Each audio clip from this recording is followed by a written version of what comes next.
Now, as those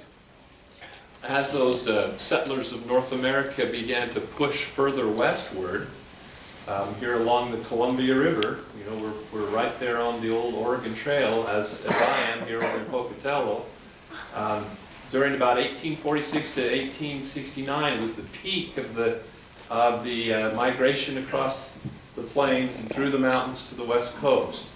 So think about that time period. We're still in pretty much a pre-Darwinian time. The notion of hominid ancestors and so forth, it hasn't taken a hold. These people are bringing with them ideas that are rooted in that European tradition of the wild man. You can imagine as they approached the mountains, I'm sure there was a lot of intrigue and trepidation as they faced that obstacle rising out of the plains, but their minds were probably filled with the various types of threats and dangers that are more common to these areas. There really wasn't the need or the room, you would think, for a wild man, for a boogeyman to enliven their evenings or their trek there through the tall grass. I tell you, after the one time I had a rattlesnake slither between my feet in tall grass, I made sure on the rest of the trip I never stepped anywhere that I couldn't see the ground very clearly. But yet there were stories, there were some traditions of wild men that already were probably reaching their ears. The artist Paul Kane, and Chris made mention of this individual in one of his panels. When he was, got a little ahead there, when he was investigating Mount St. Helens, just north of here, the volcano, the Indians asserted that this area was inhabited by a race of beings of a different species, who were cannibals, and whom they hold in great dread, called skookums, or evil genii. And also reference to this account. This is one of the earliest accounts we have, and it took place very close to my neighborhood on the Idaho-Montana border, sometime in the mid-1800s, presumably. A grizzled trapper related this account to Teddy Roosevelt, who was sufficiently intrigued by it to include it in his volume titled The Wilderness Trapper. And of course the indigenous populations had their own oral traditions and artistic representations of those traditions. This is a potlatch up on the west coast of British Columbia, and you can see amongst all the various characters depicted with these fanciful and stylized masks, standing out quite starkly here is the Bukwas, the wild man of the woods, with a very stereotypical depiction: the heavy brows, the shock hair, the sunken eyes, the man-like face, the flaring nostrils, oftentimes depicted with a grimacing smile, evenly worn teeth, no projecting canines. It's another distinctive characteristic. And the female version of this is the Sonequa, often or stereotypically depicted with lips pursed, indicating the high-pitched whistling call, hands outstretched, which she would often cover with pine pitch, so she could snatch up wayward children more readily, throw them into her basket, take them home for dinner. Not as her guests, but as the main course. Now, if you would I'd like to share a video clip here that was made by the First Nations in Canada. You find it there? You just run the cursor down right about here. And that start of paint should start. No, not there. Right there. There, you got it. A little narrow. So right along the woods, I have a legend of Juniper, which goes, it was told to me by one of my elders, is that when children were bad, they would always tell the children that the Juniper was coming to get them. And the Juniper within dances, we see many dances where a Juniper danced with a basket on their back. And she would go down to the village and pick up the children and throw them in the basket. She'll bring them off to the mountain, and if they're bad, should eat them. And the tuna is the wild woman of the woods, and her means of food for children. So this was one of the stories always told to the children, so that they would behave.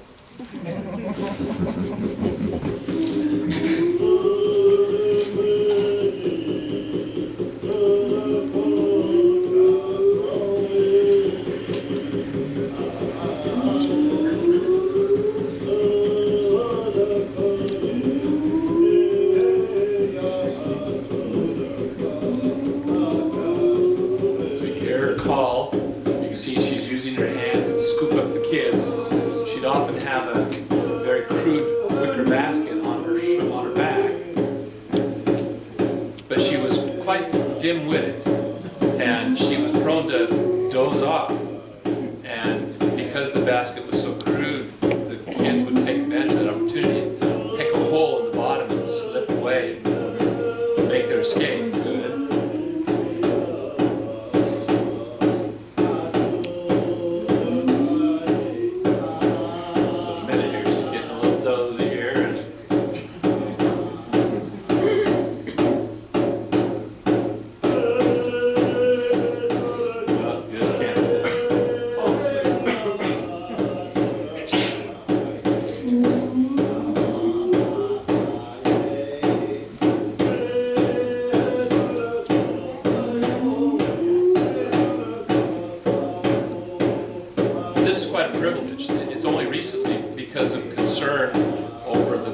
Loss of these traditions that the First Nations have cooperated with various agencies to document, to film these dances, and in this case with the Aboriginal Tourism Association of BC.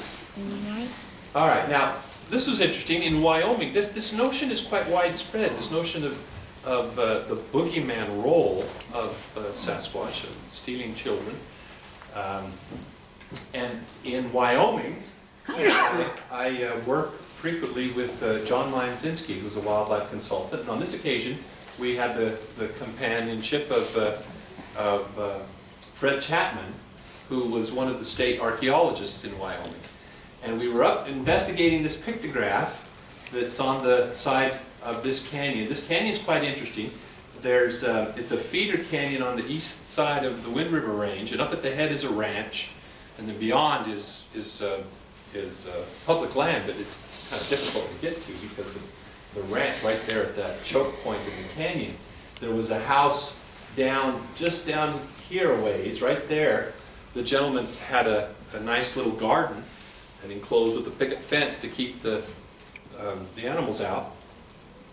But something was getting in and routinely stealing his vegetables. He was getting very frustrated by this, so he sat in the waiting, in the ready, with a shotgun in his lap, and he heard a bump or something, noise outside. He swung the door open, and to confront whatever animal, whatever varmint was stealing his carrots, and up stands a Sasquatch with his hands full of vegetables. Fortunately, the gentleman emptied both barrels, knocked the Sasquatch through the picket fence. It jumped up and ran away, but it had obviously been wounded. The deputy sheriff came and investigated, gathered up all of the blood evidence on the fence slats, and took them with him. John got word of this and went to investigate. Just within the very next day, was informed that the deputy had taken this evidence and went to find the deputy, and the deputy had thrown it all in the incinerator. Oh. Because not a conspiracy, but it's this attitude that didn't want the embarrassment of a story, a claim about the shooting of a Sasquatch, and they didn't want the place to be overrun with reporters and Bigfoot hunters and so forth. But anyway, what the point of this slide is that up on the wall is this picture. Now the whole wall was covered with various pictographs and all different types of scenes. The humans were always depicted as stick figures, literally stick figures, astride horses, standing next to teepees, and so forth. And, just various daily activities. And then there was this one, though, and unfortunately it's quite damaged by the water here, but you can see that it had to be quite thick Here's the body, the torso, and the foot sticking out here to the side, and this thick arm with this big 5-fingered hand, and a squared-off shoulder. The head, unfortunately, is pretty much missing here. Well, when I saw that, I immediately remembered having seen this image, which is an archival image of the SASQUATCH costume that you just saw, a modern version of, with these very stereotypical hands upraised. And as I started to look a little further then, Fred, he was quite interested because he had found a panel that he couldn't interpret. He called in some elders to come and gave him some refreshments to convince him to spend the afternoon with him. And they hiked up to this panel, came around the corner. They saw these big, broad-shouldered arms upheld with this very distinctive chevron shape across the chest. And they all of a sudden got very quiet. And they started chatting to each other in Shoshone, and they turned to him and said, "You're not supposed to be here. Yeah. We're not supposed to be here. We've got to leave. This is a sacred place." Well, he finally got them to tell them this was the wild man of the woods, or the wild woman. And then, thumbing through an archive of pictographs attributed to the Anasazi in southern Utah, this one caught my eye. Now, is this just all coincidence that these all have this very, those gigantic hands? I mean, that's what really sets these creatures off as different than a bear standing upright. If you see a creature with these human-like hands. Well, it's important that we give due credence to the traditional knowledge of the native populations. I would just add, and do it kind of lightly here because of the nature of the audience, but are these just to be dismissed as boogeyman stories, just so stories to keep wayward children in line? Is it just inconceivable to think that there might be a creature out there that would snatch a child? We learned that in Uganda, at the peak of the droughts that they were suffering there, that there was a rash of similar incidents occurring by chimpanzees. So a behavior that sounds like a just so story may in fact have its roots in a real event. Now in this case, this was interesting. There was a recent article you may have seen where a new species of tapir was recognized in Brazil. A tapir, this is a horse-sized animal that had evaded recognition by science until just recently. Now granted, we already know about some forms of tapir, but you could say the same thing. We already know about some forms of ape. We're not talking about unicorns here, we're talking about some type of hominoid. But I thought this statement was really apropos. The author of the paper said they did not give previous scientists that had not recognized this, they did not give value to local knowledge and thought the locals were wrong. Knowledge of the local community needs to be taken into account. That's what we did in our study, which culminated in the discovery of a new species to science. So, all right, so we've got these colonists, these pioneers that are forging westward with ideas about the wildmen, but like I said, they have very little knowledge of really what apes are. Apes have already been described. The first chimpanzee, a juvenile specimen, was examined carefully in 1699, but it was just labeled as a pygmy. The notion of chimpanzee hadn't been explored yet. The skeleton of that specimen is still on exhibit at the Natural History Museum in London. And this was the artist's depiction. You see again the walking stick. 300 years old.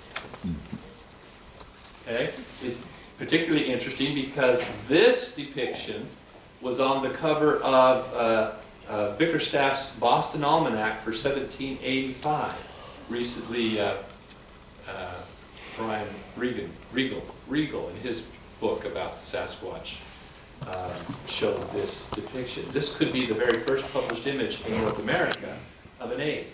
So by 1785, at least there was some idea in the Americas of what an ape was, what it might have looked like. Okay, it wasn't until much later, about the time of the westward push by pioneers along the Oregon Trail, that that adventurers were first coming into contact with the larger man-like apes. Paul Duchalier, French adventurer, was the first to actually observe gorillas. Didn't observe so much. That was back in the time when you shot first and asked questions later. But this is that famous exhibit in the American Museum of Natural History of the lowland gorilla, which is a specimen that was collected by Duchalier in Africa between 1856 and 1859. Now, 1859, that's the year that Darwin's Origin of Species was published. At that time even, we didn't have really any fossil record of human ancestors or human relatives. In 1856, the Neanderthal man had been discovered, but the age, the antiquity, and the significance of the distinctive anatomy really wasn't appreciated. It was thought to be just an odd human skeleton. Likewise, actually 8 years earlier, a skull had been found on the island of Gibraltar, which turned out to be a Neanderthal, but it wasn't recognized as such until 1862. It was just thought to be an odd, misshapen human specimen. But as more and more specimens accumulated, it became clear there was a different type of person, a population, a species. Darwin, when he published an book in 1859, kind of avoided the subject of human origins in the Origin of Species. He knew this was going to be controversial enough. And it wasn't until 1871 that he published The Descent of Man, in which he more explicitly applied the principles of natural selection to human origins and evolution. So at that time, then we had this notion of something that was that had an evolutionary implication. Now, here's another. As we follow those settlers westward, they had other experiences. One of the earliest journalistic accounts, not the first, but an early one, 1902, actually took place just over the hill from my home in Pocatello, near the little hamlet of Chesterfield. And in this case, it's kind of an interesting, again, there was a group of kids ice skating on the frozen irrigation ditch, and they were greatly excited over the appearance in that vicinity of an 8-foot hair-covered human monster. It was first seen on January 14th. He appeared among a party of young people who were skating on the Portneuf River. So the creature showed fight and flourished a large club and uttered a series of yells, started to attack the skaters, who managed to reach their wagons and got away in safety. I think if it had wanted to inflict harm, it certainly could have, so I think their escape wasn't that fortuitous. So he was measuring the track showed the creature's feet to be 16 inches in length, average for Sasquatch track, 7 inches broad.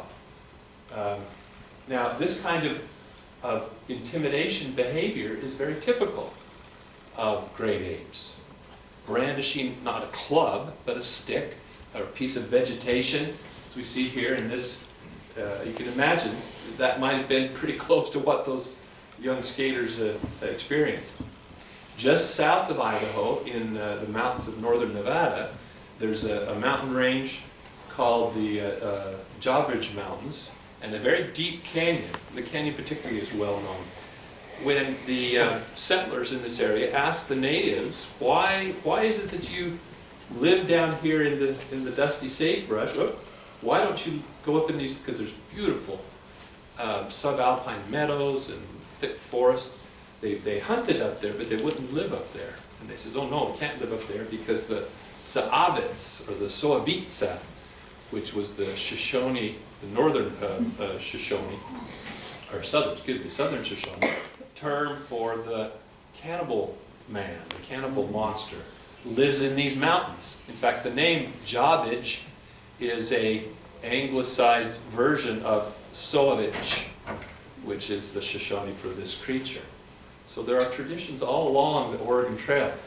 This one was, now in those mountains, again, the cannibal monsters that lived there. One of my good friends is a member of the Shoshone tribe. He lives on the Fort Hall Reservation just north of Pocatello. He was raised in Nevada, though. And he told me that growing up, his elders told stories about children being snatched by the Sasquatch, or by the Sovitsa, different versions of it. He's an artist. His name is Willie Preacher, and this is one of his pieces in which he has depicted this very tradition. So you can see cold, hard winter, they're in their teepees, and here's the footprints of the Sasquatch, the Sovitsa, standing in the margins, waiting for his opportunity to reach underneath that teepee margin and snatch that fast food. Of course, in America, the public awareness of the Bigfoot and Sasquatch really caught hold in 1958 when Jerry Crew returned from his job site there with a plaster cast of one of these giant footprints that had begun to show up around the construction site. They said that every time new earth was moved and turned, fresh tracks would show up. It was as if the Sasquatch was curious about the earth-moving activities. Now, what many people don't realize, that lately there's been several books that were written, and there seems to be this effort to create a consensus that Bigfoot began in 1958. We won't even go into the whole Wallace story about the possibility, the suggestion that these are all faked, made with carved wooden feet. Jerry's two sons still live in Portland, and Cliff was nice enough to introduce me to John, and I was able to spend an afternoon with John when I was in Portland on business, and shared with me the actual original cast from that they got from That's their cool. father. It was interesting. It's always interesting to hear the story retold from the perspective of the kids that were alive and quite aware of what was going on at the time. Okay, now what many people are unaware of, though, of course, as was mentioned by Chris, is that there was an incident much earlier in Canada that caught the journalistic attention of the folks up there on that side of the border. And a cast was made of one of those footprints left in the, deeply impressed in the garden there at the Chapman residence on Ruby Creek. And it was made by a deputy sheriff from Washington that had come up to investigate. Unfortunately, it hasn't survived, but a tracing that he made did survive. Okay, and here it is, you can see side by side. Now, what's kind of, I find a bit humorous, another self-professed expert in footprints has written a book called Recasting Bigfoot. And he talks a lot about footprints, but he takes considerable exception to what he sees as a misrepresentation. In one of John Green's books, he juxtaposed a tracing of the Bluff Creek footprint with that of the Blue Creek, remarking on their notable similarity to one another. Well, Mr. Quasar here says, well, this is how it should be traced. This isn't anywhere, this isn't what the footprint really looks like, and John is misleading his readers by trying to make these two match. Well, he's just barking up the wrong tree. Here's two examples of footprints from the same individual, not from the same exact instance, but shortly after Jerry Crew had made this cast available to the newsmen there at the Humboldt Times. They sent a reporter up, and he was able to witness some of these footprints, take photographs of prints in the ground, and make a cast of his own. There's the natural type of variation that you find in the configuration of the toe row. The point being that regardless of how accurate or inaccurate this might be as a tracing, this degree of toe, or this degree of toe angle and this degree here can easily be accommodated in a single individual, let alone within a single population. For example, oh, that turned out a little dark. Here are two tracks, and these are out on the table. And again, I have to credit Cliff for causing the penny to drop by asking the right question. I'd always kind of looked at these, and I noted that there were some similarities in the size and so forth, but there's quite a difference, it appears, in the angle of the toe row. How could you have that kind of variation? But when he asked the question, I looked at it a little more closely again, and it made me kind of evaluate why I had been reluctant. If you simply turn that cast on the right just a little bit, so now the toes line up perfectly, and in fact when you do that, now the edge of the foot, the forefoot, lines up much better with the forefoot here. The only difference between these is the angle of the heel segment. Well, a foot that has a transverse tarsal joint or a mid-tarsal joint allows for twisting of the forefoot relative to the hindfoot. When the foot is twisted in this fashion, some people have looked at this and say, look, it almost looks like it has an arch. Well, it's not quite a human arch, but it is a raised medial edge. This foot is in a position we describe as supination. Now, if you just, even sitting there, if you just turn your knee outward, you'll feel what that does to your foot. When you rotate your knee outward, it supinates your foot. It raises the medial side, and when that occurs, the angle between the forefoot and the hindfoot is, it is angled. There is an angle. It increases. If you turn your knee inward, you'll notice that it forces the inside edge of your foot downward onto the floor. This is called pronation. Sometimes people who suffer from obesity will sometimes have their knees will rotate in and they'll become a little knock-kneed and very pronated. Their arches collapse, and when that happens, the foot, or in that posture, not the pathological condition, in that posture, the forefoot and the hindfoot line up. So here's the same individual, and showing, if we go back to this, clearly the same individual, the difference in the toe row exceeds what Quasar takes exception to. So, no argument there. So what do we see? That the Sasquatch foot is simply an extension of trends that we find in other ape feet. If we go from a chimp to a lowland gorilla to a mountain gorilla, larger, more terrestrial, we see some decided trends. The heel gets longer and broader. The big toe gets stouter and less divergent. The lateral digits get shorter. And if we take that just a couple notches further, we see that the Sasquatch has this exceptionally long heel, very, very broad, given its greater mass and weight. Its toe is more aligned with the other toes, and its lateral digits are shortened even further yet to resist bending stresses. It has retained, though, a very flexible midfoot, which is an ape characteristic, which humans have given up for a rigid arch to create a stable platform. One of the prints that most illustrates the dynamic of that midfoot flexibility was occurred on the Bluff Creek sand at the Patterson-Gilman film site. This photo was taken by Lyle Laverty just a few days afterward, and then it was cast, that same track was cast by Bob Titmus about 10 days later. And you can see this is a pressure ridge. What happens there, and you can see it in motion here, is that as opposed to a human, which has a fixed arch, such that when the heel comes off the ground, the entire foot acts as a rigid lever with the fulcrum here at the ball of the foot. The Sasquatch retains that ape-like flexibility of the midfoot, so the heel comes up in first, while the remainder of the foot remains in contact with the ground. Weight's now concentrated over this part of the foot, which can sometimes push or cause some displacement of the substrate back here, creating a pressure ridge for this negative space you see. And you can see it right here. Right at that point, just before that final frame, there's a point where the heel segment is absolutely vertical. If that foot had a rigid arch like a human, it would have to be sticking down into the soil about 8 inches. But it's not. It's flexed. It's bent. This shot is also great too, because you can see when you look at this, they look kind of like little stubby toes, little peas in a pod there, like they'd be very short. And in fact, Grover Krantz argued that they had very short toes because of their large size to further reduce the bending stresses on the toes.